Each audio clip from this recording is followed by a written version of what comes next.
We're honored to be here. My name is Jon Reinhardt. I am a professor of second and foreign language education. Actually, I'm in the English department, so I work with the teaching of many different languages, and I have the privilege to be involved in a project working with the revitalization and education of a indigenous language, Mojave. This was a grant that we applied for. The project is called Partnerships in Indigenous Knowledge and Digital Literacy. So, as I said, I'm Jon Reinhardt, and then Natalie Diaz, Mojave is our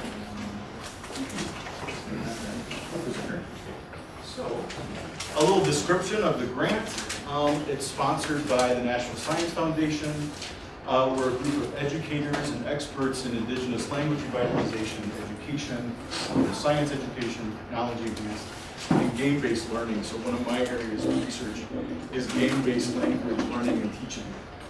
So far we've had a symposium, which is a small invited gathering of educators and experts. We had it last November, and then we've had a site visit. So we went up to Fort Mojave, which is about 5 hours away in northwestern Arizona in February. The purpose of our symposium, I'll describe what we did. It was to share ideas about experiences with potentials for mobile reality games. So this is a project involving mobile phones, mobile games, in particular, a free-to-use mobile application called ARIS. And so we used this to create a game for language learning. So the outcome was an outline for the game, which then we developed when we went up to Fort Mojave in February. So what we're hoping to do in the future is to create a couple more games and then make a template that other people can use and adapt to their situations. With manuals, of course, and how to use it by the end of the grant. So we've got one more year to do. So here are all the participants, myself, Susan Penfield, who's been at the University of Arizona for a while, but she just recently retired. Chris Holden, University of New Mexico. Natalie and her colleague, Kathy Castillo at Fort Mojave. Lots of other people were involved in the symposium. Just something to mention, the 4 tribes that were involved, we're all from the same language family. And so what we were trying to do was get as many people as we could get involved. And you know, our languages are not the exact same, of course, we're from the Yimmin language family, but for example, we all share the same word for mesquite and for the mesquite fruit, or the mesquite bean. And so we thought that was a really important starting point to get as many people as we could get involved, but also to try and find our similarities rather than our differences. So I wanted to make note of that because I think that's something that's really important when you're trying to get momentum and to get things. Get enough people in these are relatively small communities. It's formative of education, so bringing these people together is one of the goals. What were the origins of our grant? How do we come up with this idea? From my end, the University of Arizona origins, Dr. Susan Penfield, who couldn't be here today, she's in Montana. She has been working with the Mojave languages for quite some time, for I think a couple decades. And she knew Natalie from a way back. And then there's the idea, I had been exposed to some of these mobile games and how they function.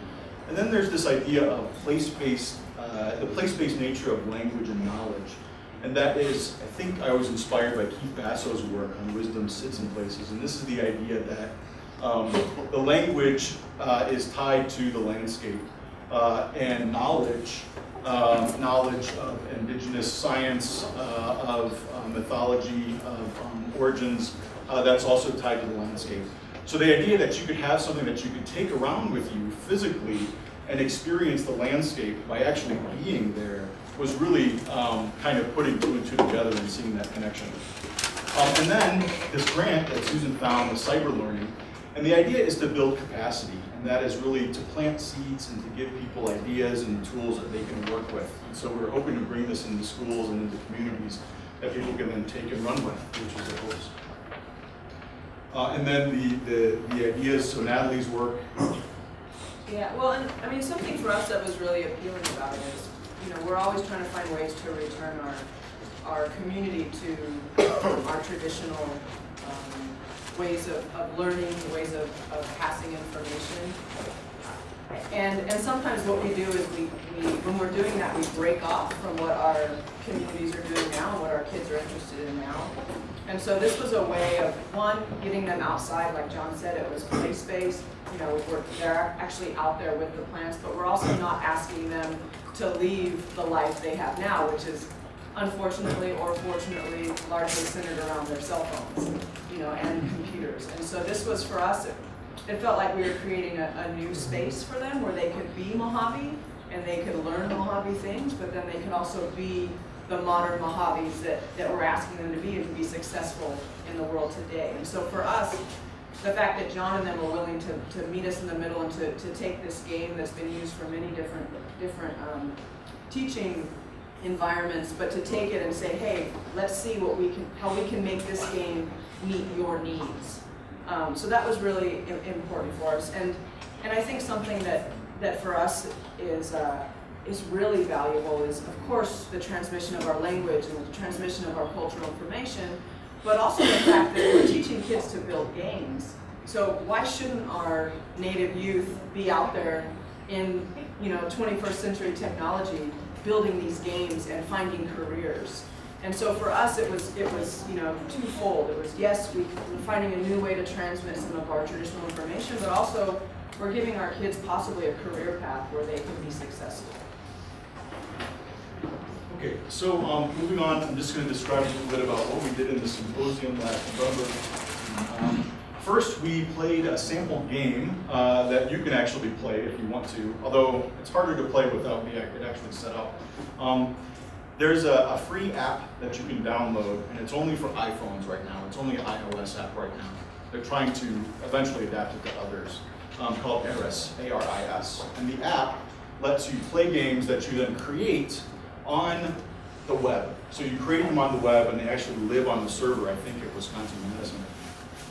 So what we did is we created a game, and we called it Desert Chef Apprentice, and I'll explain what that was. Then what we did is we visited the Desert Museum. I don't know if you've been to the Sonora, Arizona Desert Museum out here west of town, but it's, I think, a great model for place-based learning, the way that the museum sort of sets up exhibits, how it leads people through different pathways to learn about the environment. Then we had a workshop led by Christopher Holden of University of New Mexico.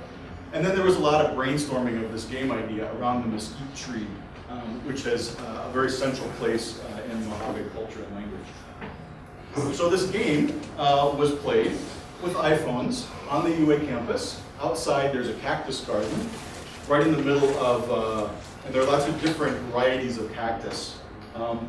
What you have to do is you have to interact with Chef Wilbur Wildcat, and bring him various ingredients that he needs in order to make saguaro jam, mesquite flour, and ocotillo tea. Now, we just kind of invented this. I got a little book about foods from the deserts. This isn't rooted in any one particular culture, but we wanted it to be environmentally situated in the local area. So what players had to do was they had to go around. So we had somebody go around and place these little markers at various things. So at the base of a mesquite tree, someone placed this. And then someone had things like this. So we had about 25 different little pieces, and I'll show you some of those pieces. And you had to use these to play the game. So this was a code that you could enter into your cell phone, or here was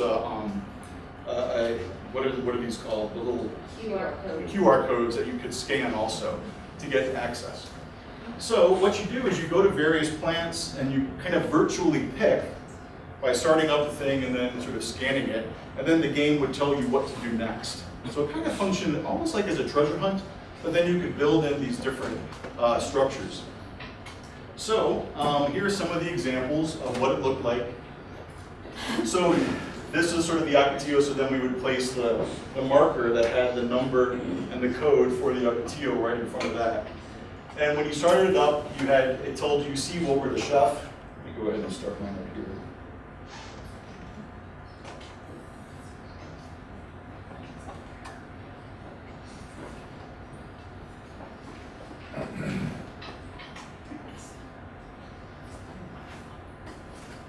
for coming.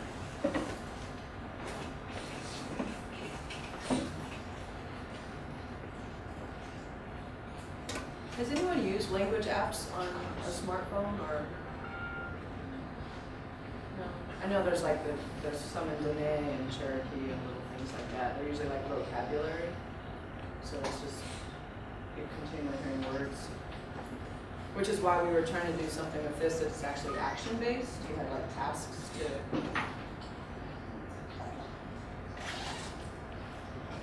Let's see if this works here.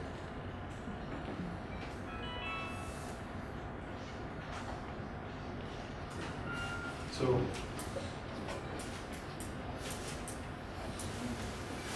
It's called Elmo.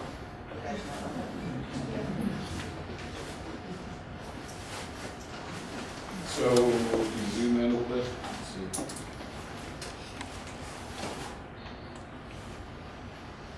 So you have to find Wilbur the chef. And so what you do is you find the decoder, and you have to find Wilbur's number. And I can't recall what it is. Is it 317? Let's try it.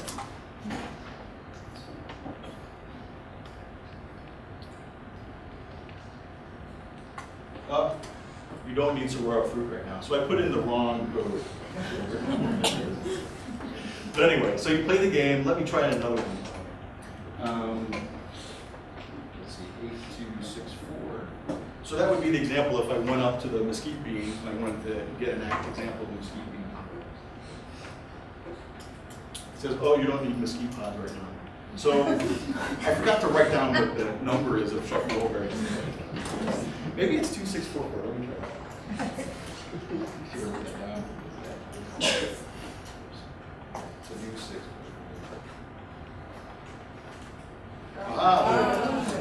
There we go. So he says, good morning, young apprentice. I have a choice. You guys are plants. Which would you like to help me with? So I have to tap to continue.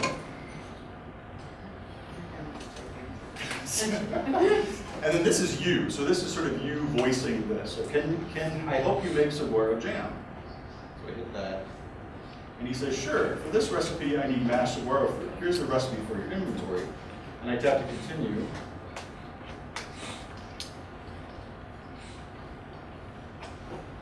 And then it says one saguaro fruit recipe.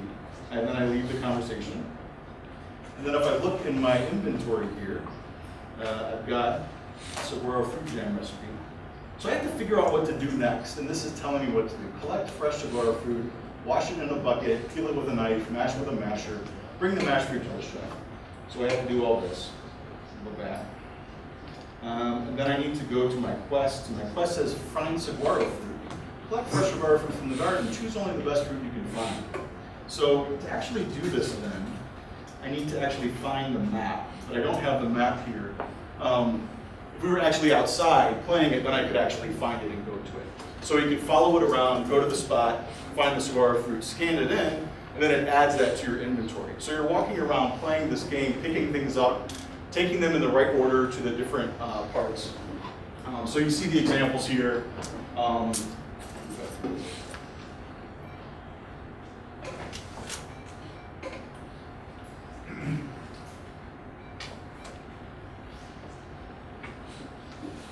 Okay, so here's what the web interface looks like. So when you're setting this up, you have to locate all the different things. So these are all the different pieces.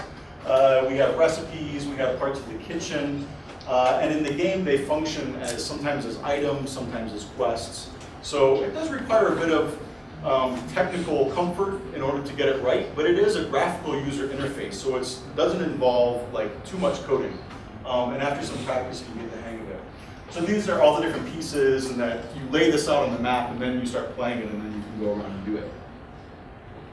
So the next part, after we played this game, is we had a museum visit at the Desert Museum, and the idea was just to get people, again, thinking about all the things that are involved in place-based education, what's involved. After the museum visit, so here's an example of an exhibit at the museum, getting people to think about that. And then we had this ARIS Workshop, and ARIS is this tool that's used for developing these kinds of games. led by Chris Holden, who helped develop it when he was at Wisconsin-Madison, and now he's at New Mexico. It's free to use, so you can go to this website, arisgames.org, and you can learn all about it. There are manuals. I think if any of you are taking the course being taught by Orlando, I think he's actually going to be talking a lot about some of these tools, and one of the tools he'll be talking about is ARIS, which is pretty cool. So you develop the game on the website, and then players download the free app on their cell phones, and then they play it together. And as I was saying, the tool is not too difficult, but you have to be a little bit comfortable with some graphical user interface coding. So it's a lot of it clicking and typing. It's not too much like raw coding. So I was a little intimidated at first, but once you sort of get the hang of it, you can figure it out.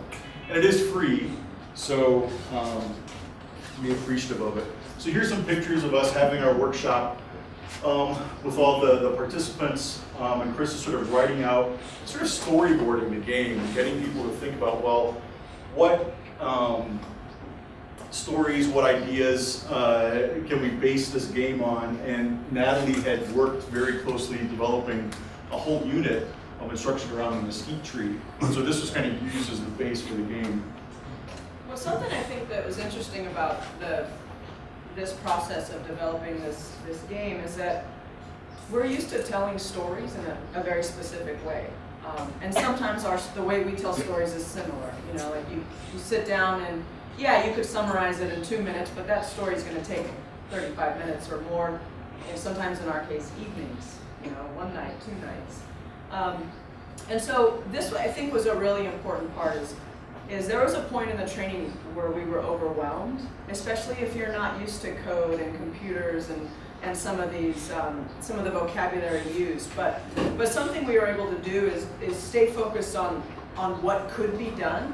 Like we saw what could be done with the game, and then we knew things that we wanted to be done. We knew we had stories that we wanted to be able to tell through this process. And so something that was really great was this storyboarding exercise, because what happened at that point in the training, we've been through a couple sessions, we were a little bit confused. We said, okay, we see this is how a computer tells a story, this is how a game tells a story, but this over here is the way we tell the story.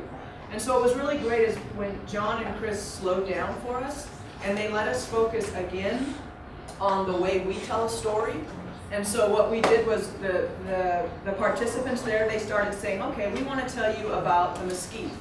Does everybody in here know your word for mesquite? What are some of the words for mesquite? Hui. Hui.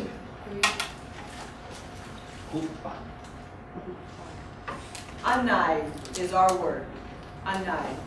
And so what that allowed us to do is we said, okay, this is what the mesquite means to us. This is how we use the mesquite. And so that was the first story, and we felt like we were sharing it with Jon and Chris and Susan. And then at that point we said, okay, now we have this information. You see how we tell a story with a computer. We see the information you want to be told. And so we sat down, and through this storyboard, we developed an actual story. And it was a little bit of a compromise. This is what we want to tell. You know, what are some characters we can use to tell that story? And then Chris sat there on the board and said, okay, this is how the computer is going to take that piece, and we'll put it here. And now the computer's going to want to know what would happen next in that story. So we took our story, and so what we did was we came together again in kind of like a new space, and we gave them the story we wanted to tell. They showed us how the story is told on the computer, and through that, what we came up with is a brand new story of sharing this information with our youth.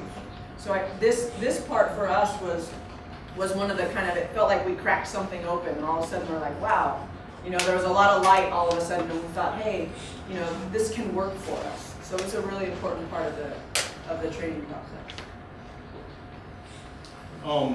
So then after this outcome of developing the outline for a game, we followed up and we went up to Fort Mojave and visited the actual site where the game was going to be played.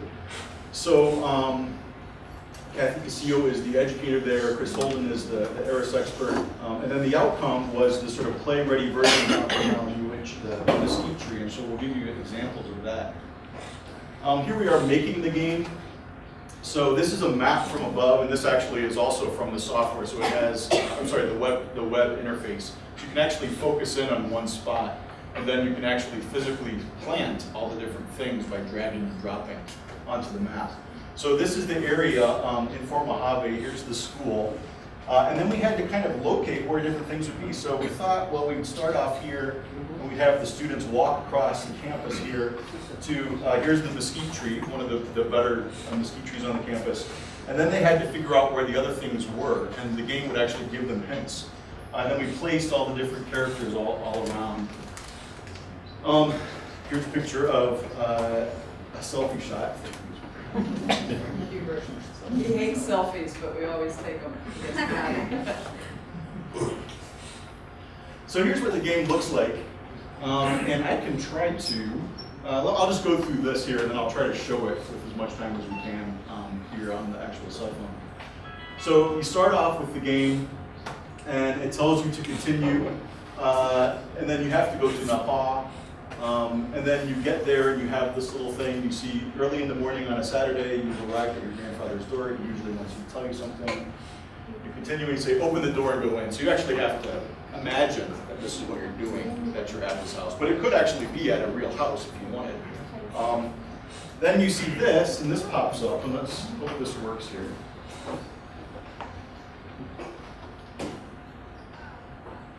Let me get the volume. This is one of our elder teachers, Hubert McCord.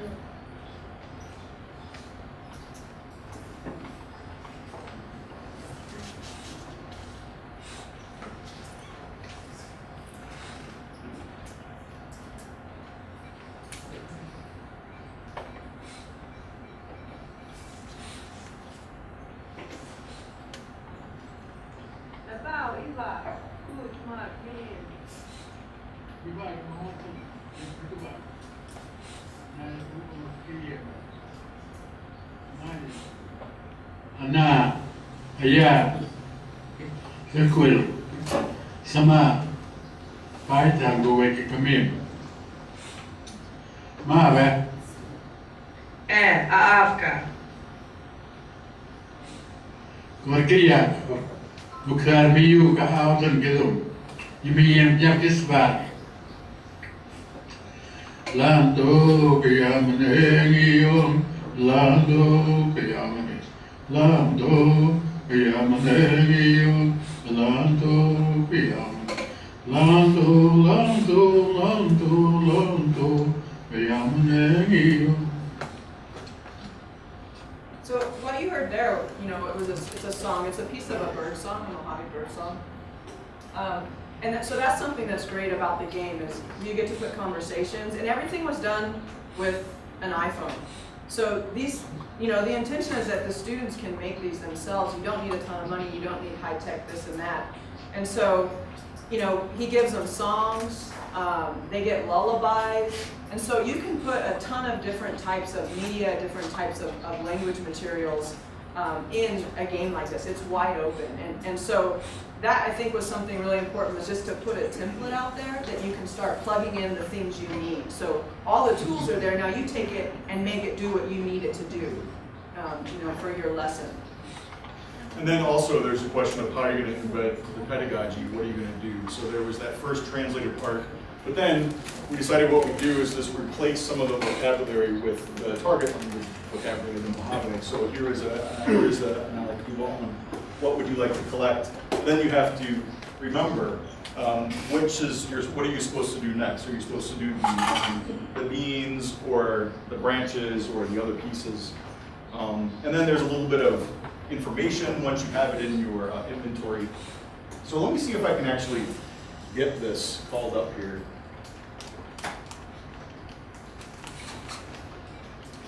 And something I think it's important to remember is that this is not designed to be all of the lesson. Like, this is not going to teach your community your language, but it's a piece of a lesson. And so, for example, this goes with a poster we have that teaches all about the different mesquite parts and a lesson delivered by a teacher. And so the students have this, and then this just gives them a chance again to come to us on their own territory, which is technology. And the fact that they built the game and then they turn around and share it with other community members is really important. So here's the game. In order to find this, I have to actually be in the spot where the game is played. And the way we've set it up is so that you can actually play this particular game now without actually being there, so I can show it to you. So here's this is sort of the splash screen. You start, you continue. Yeah, so I think I already had it set on there, but originally, you know, you can go all the way out. So this is our actual reservation, and it's in the school cul-de-sac, our education cul-de-sac where our kids go to school. But what's great is you can scope out because it's using GPS, and you can see, you know, where you are in the larger community, in the state, in the country. I showed this to some people back on the East Coast, and it was really incredible to see you're there in New York, and then all of a sudden you're making that map smaller and smaller, and then pretty soon there's our elder, which says grandpa on the screen, who's there waiting for us to teach us a lesson no matter, you know, where we are. And I think that's something that really resonates with the students as well. It's like, hey, we're here, but it's also important in the larger scope. So I've set it up so we can quick travel, but usually you have to be there and actually type in scan it or something to get to it. So I travel to them. So here's my little story unfolding. Usually wants you to do something. Open the door and go in.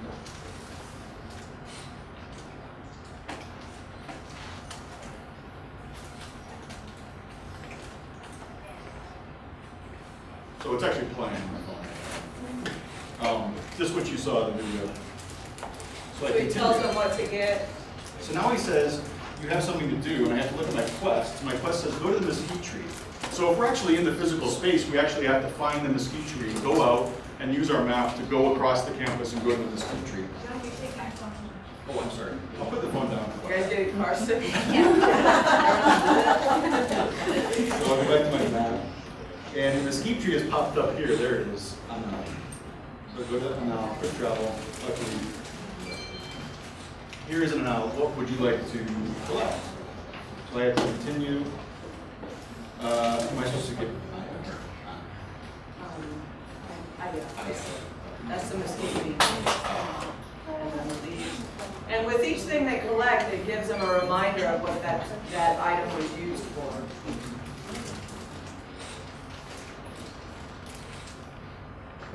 And then I have my, did I get a quest yet? No, I have to get something else, so. Oh, okay.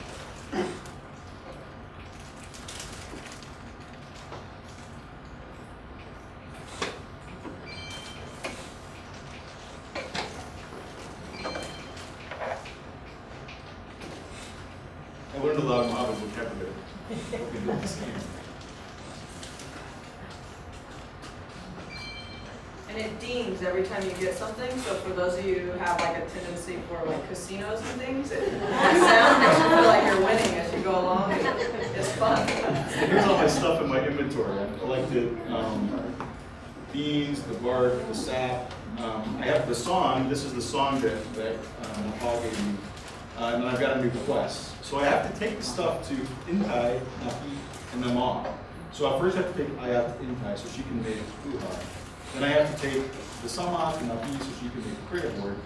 So if I go back to my map, I have to find, oh, there's everybody. So they've appeared now that I've passed those. Yeah, you should just sort of like get in the way of my credit board here. So what are you doing? Why aren't you in, that's the word for school.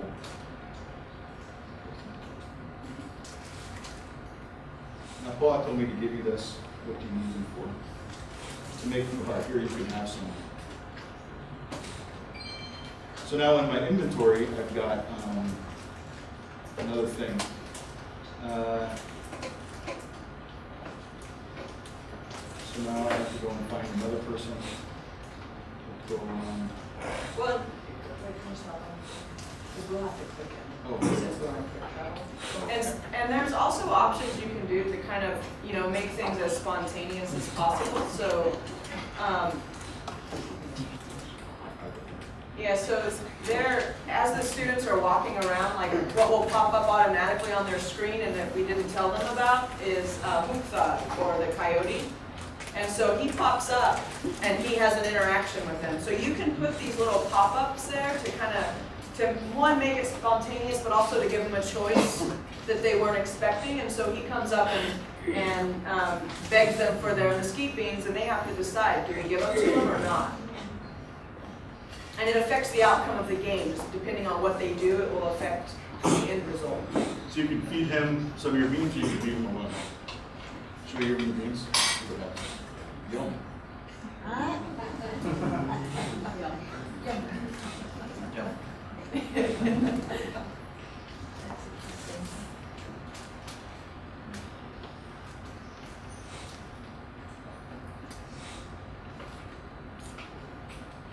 So we could, and we may still put audio files in with each of these as well, and different videos. It's just a matter of building.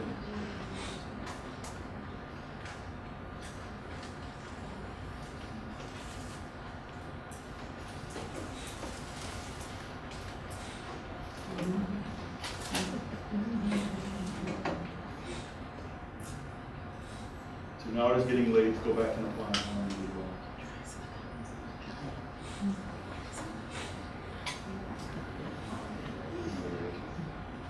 So again, of course, he pops up again. You come across with the, But he's we can't make them pop up because we have to set this up so we can watch it. But usually, Yeah, while they're walking around, he'll just come up spontaneously. And so he was in a trap, and they had to decide whether they should let him go or not.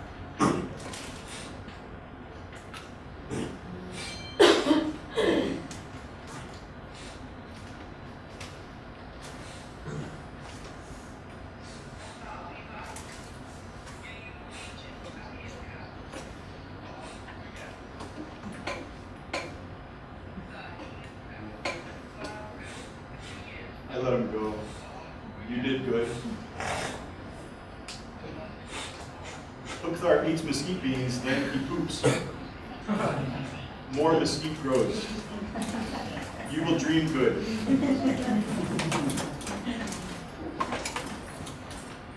And so that was like the little additional piece of information that they didn't have before. They didn't. So, I think that was the end of it.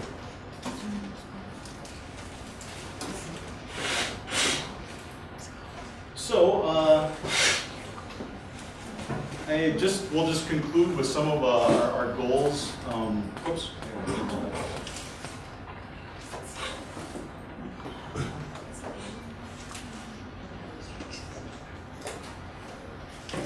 So,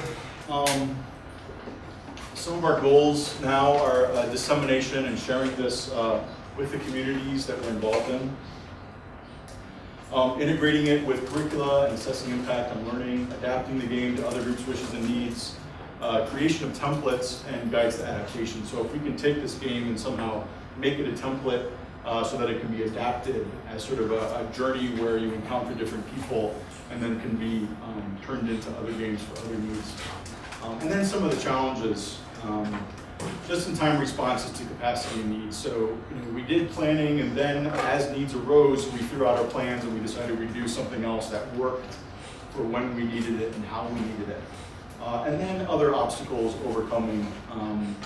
In such a small community, getting sort of buy-in and participation can sometimes be a challenge, but we're working on it with great people like Natalie. I think it's coming together.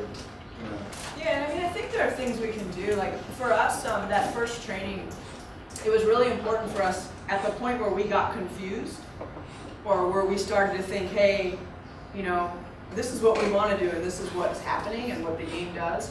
It was important that and it's kind of against our nature, like we're taught to kind of listen, at least that's what we're always taught, listen, don't ask a lot of questions. But at one point we just said, hey, wait, this seems to be going in a direction that we know is important, but the direction, this is what we want to do. And so when we stopped that and Chris and John broke down that storyboard and kind of remembered, hey, this is the way they tell the story of Fort Mojave, and this is the way the computer does it, now we're going to find that new space.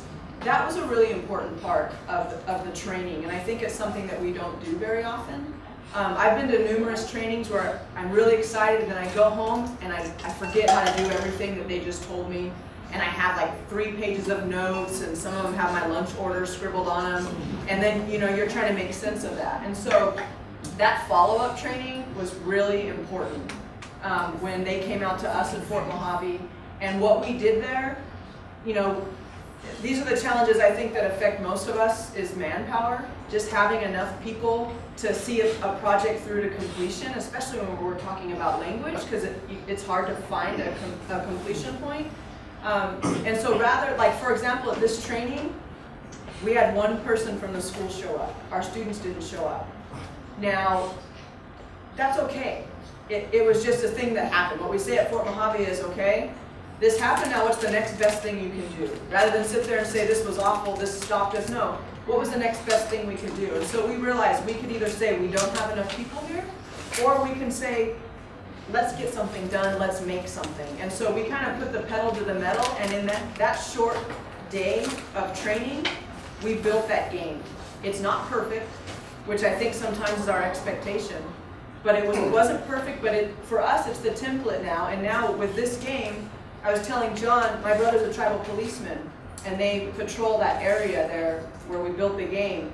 And somehow they found out that the game was there, so they downloaded it, and now they're driving their tribal police cars, driving around playing that game, wondering where the coyote's gonna pop up.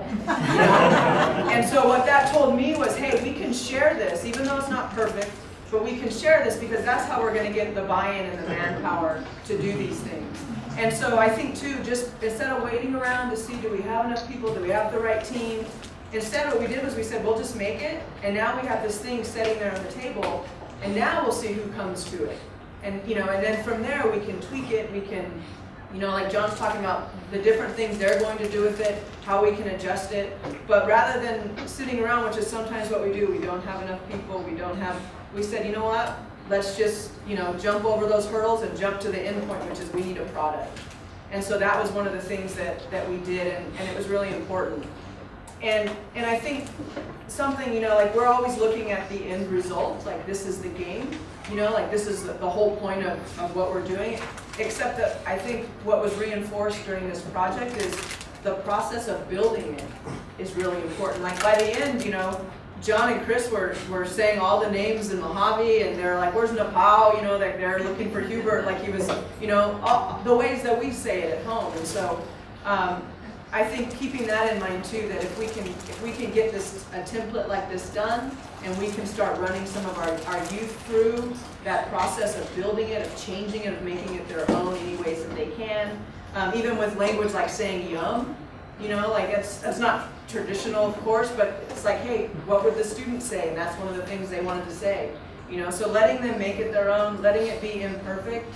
And yeah, one of the cool things about this ARIS interface is that you don't really need that much tech ability to go in there and actually make changes. And so you make a change, you save it, and then suddenly it's made a change on your cell phone, the game that you made. So it's easy to really get excited about it once you start to see that you can make the game. So yeah, that's it. Thank you. Any questions?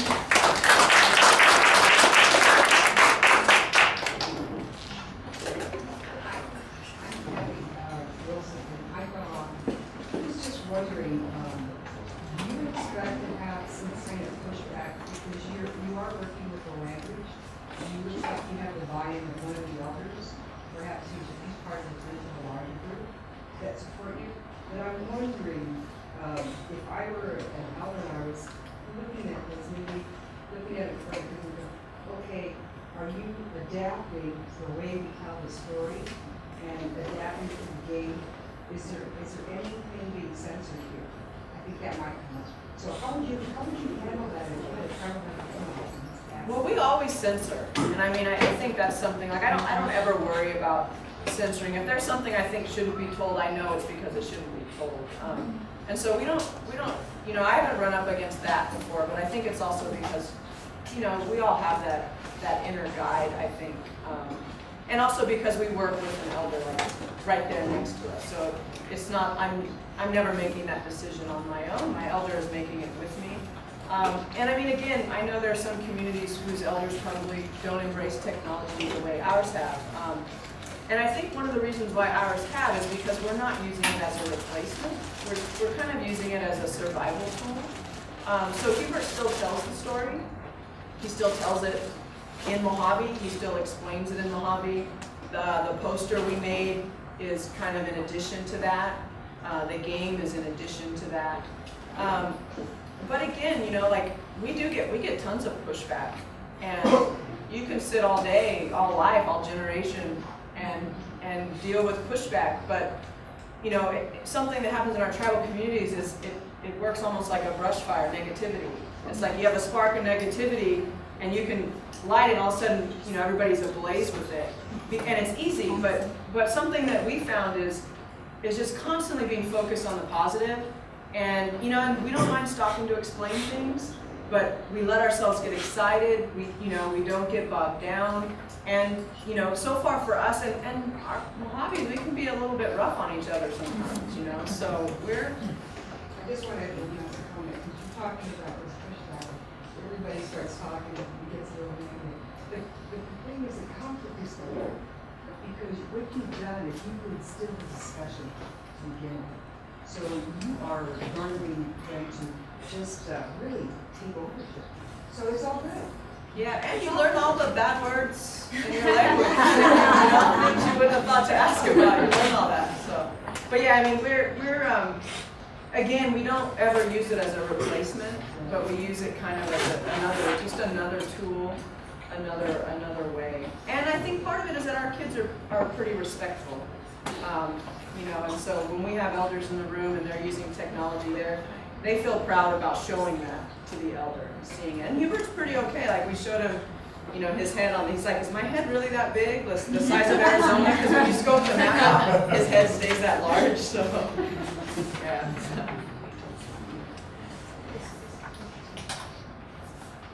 Any other questions? Well, check out ARIS.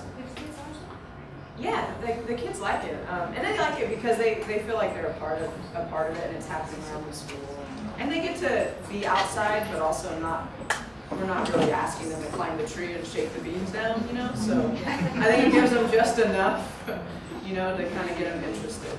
And yeah, so and again, that was done in a few hours. So imagine if we spend a little bit more time and really kind of tweak a few things.